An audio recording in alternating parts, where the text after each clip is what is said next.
Hello everyone, आपका हमारे channel पर स्वागत है। 21वीं कहानी।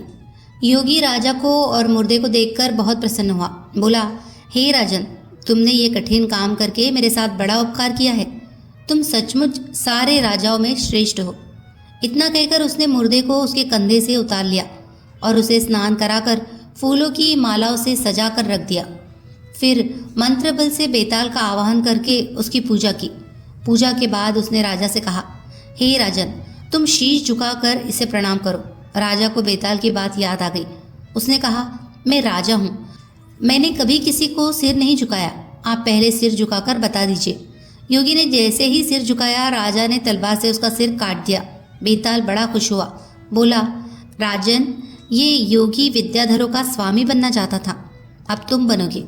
मैंने तुम्हें बहुत हैरान किया है, तुम जो चाहो सो मांग लो। राजा ने कहा, अगर आप मुझसे खुश हैं तो मेरी प्रार्थना है कि आपने जो 24 कहानियाँ सुनाई वे और 25वीं ये सारे संसार में प्रसिद्ध हो जाए और लोग इन्हें आदर से पढ़े। बेताल ने कहा, ऐसा ही होगा। ये कथाएं बेताल 25 के नाम से मशहूर होगी और जो इन्हें पढ़ेंगे उनके पाप दूर हो जाएंगे। ये कहकर बेताल चला गया। उसके जाने के बाद शिवजी ने प्रकट होकर कहा, राजन, तुमने अच्छा किया जो इस दुष्ट साधु को मार डाला। अब तुम जल्दी ही सातों द्वीपों और पाताल सहित सारी पृथ्वी पर राज्य स्थापित करोगे।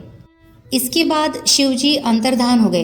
काम पूरा करके राजा श्मशान से नगर में आ गया। कुछ ही दिनों में वह सारी पृथ्वी का राजा बन गया और बहुत समय तक आनंद से राज्य करते हुए अंत में भगवान में समा गया।